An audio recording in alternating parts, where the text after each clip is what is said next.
Si ton bébé souffre d'eczéma ou de croûte de lait, ce ne sont pas que des problèmes de peau. Chez le nourrisson, c'est son premier langage pour pouvoir t'exprimer qu'il y a un déséquilibre émotionnel.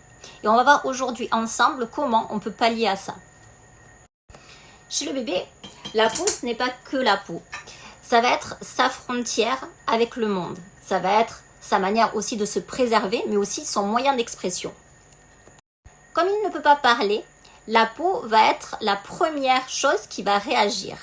Ça va nous permettre de voir un petit peu comment va bébé. Les croûtes de lait, c'est très fréquent et c'est pas grave en soi. Mais sur le plan émotionnel, ça peut raconter plein de choses. Ça peut être un bébé très hypersensible qui absorbe toutes les énergies qu'il a autour de lui, toutes les émotions. Ça peut être un trop-plein de bruit, de tension, de cris autour de lui. Ça peut être aussi une extrême fatigue. Et très souvent, un besoin de sécurité, de protection supplémentaire. Symboliquement, les croûtes de lait, c'est comme si le corps disait « je me protège, je mets une carapace en plus, un bouclier pour me protéger de ce qui se passe autour parce que j'arrive pas à le gérer ». Parlons maintenant de l'eczéma. L'eczéma chez un enfant, c'est comme si sa peau devenait un tableau sur lequel il écrit ses émotions qu'il n'arrive pas à exprimer. Ça traduit un besoin de sécurité plus fort. Ça traduit un environnement où c'est qu'il y a du stress, des tensions, peut-être pas directement sur lui, mais en tout cas il le ressent et il le vit et la peau s'exprime parce qu'il n'arrive pas lui à l'exprimer. La somatisation, de toute façon, c'est quelque chose sur lequel on n'arrive pas à mettre de mots, on n'arrive pas à exprimer nos émotions et notre corps l'expulse, l'exulte comme il peut pour nous faire remarquer qu'il y a un problème. Ça peut être aussi dû, l'eczéma, à des tensions qu'il y a eu pendant la grossesse, pendant l'accouchement, des choses que la maman a vécues et que l'enfant a vécu aussi à travers elle. Alors, il n'y a pas à culpabiliser, c'est pas la faute de la maman, mais ça se traduit comme ça et on va réagir pour que l'enfant revienne dans son équilibre pour se sentir mieux. C'est la traduction du corps qui dit il y a beaucoup trop pour moi et je n'arrive plus à gérer, aide-moi. Et il y a un bouclier qui se met entre le monde et la personne pour se protéger. Que ce soit sur la croûte de lait chez le bébé ou par rapport à l'eczéma, ce que j'ai pu souvent constater en consultation, c'est que souvent l'enfant ou le bébé va souffrir de ça quand la maman n'a plus son rôle. La maman est dépositionnée de son rôle de maman. Ça peut être une belle-mère trop intrusive qui va vouloir prendre la place de la maman, une grand-mère, une tierce personne qui va se mettre entre la maman et l'enfant. Et là, l'enfant, par réflexe, va somatiser et créer cette croûte de lait ou cet eczéma pour faire un bouclier parce qu'il appelle sa maman, qu'il a besoin de sa maman et qu'il veut retrouver la place de sa maman. Alors, comment réagir ? Déjà, la première chose, c'est de ne pas culpabiliser.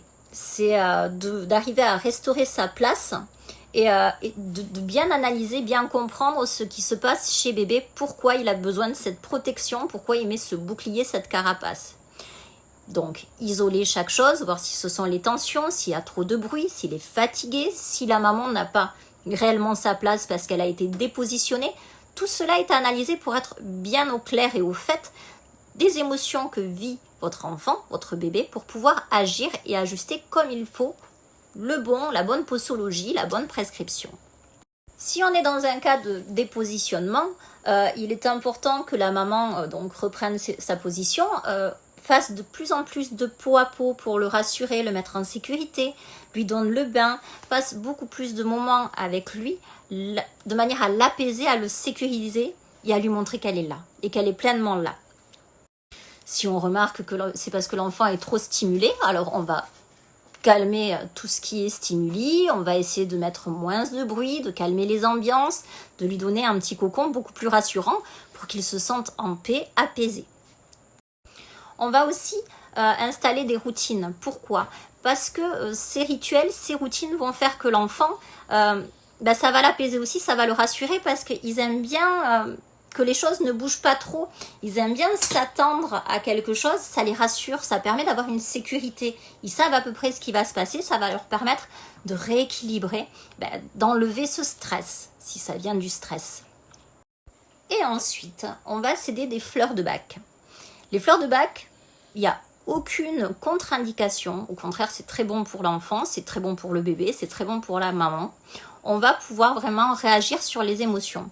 Pensez bien qu'on est fait de à peu près 80% d'eau. En fait, les fleurs de bac, ce sont des fleurs, et l'information de la fleur va venir dans votre organisme pour pouvoir rééquilibrer vos émotions. Prenez l'exemple, si vous buvez de la menthe, ça va être pour vous dynamiser. Si vous prenez de la camomille, ça va être plus pour vous calmer. On est vraiment sur ce registre-là avec les fleurs de bac et ça fonctionne très très bien. Sachez que ça fonctionne encore mieux sur un enfant parce qu'en fait, comprenez bien une chose, c'est l'être humain, c'est comme si on était depuis le début de notre vie, j'aime bien schématiser comme ça, un oignon. Au début, j'ai le cœur de l'oignon, il est neutre, il est innocent, il est tout lisse, c'est mon moi profond. Et puis, il va se passer des choses, comme là, ça pourrait se passer avec bébé, des anxiétés, des problématiques, et on va commencer à mettre une couche pour faire ce bouclier. Et puis après, on va aller à l'école, on va mettre une autre couche. Et puis après, on va grandir, on va être adolescent, on va mettre une autre couche. On va avoir ces problématiques amoureuses, peut-être, on va mettre une autre couche, etc. Donc, plus on va grandir et moins on va prendre les fleurs de bac au départ, plus il y aura de couches à venir équilibrer, à enlever. Il n'est pas dit que la dernière couche où c'est une situation de colère, de dispute, n'était pas une couche qui existait déjà avant, de la maternelle ou autre. Donc quand vous allez taper sur celle-là, vous allez forcément taper sur l'autre. Ça va les enrayer, ça va les équilibrer.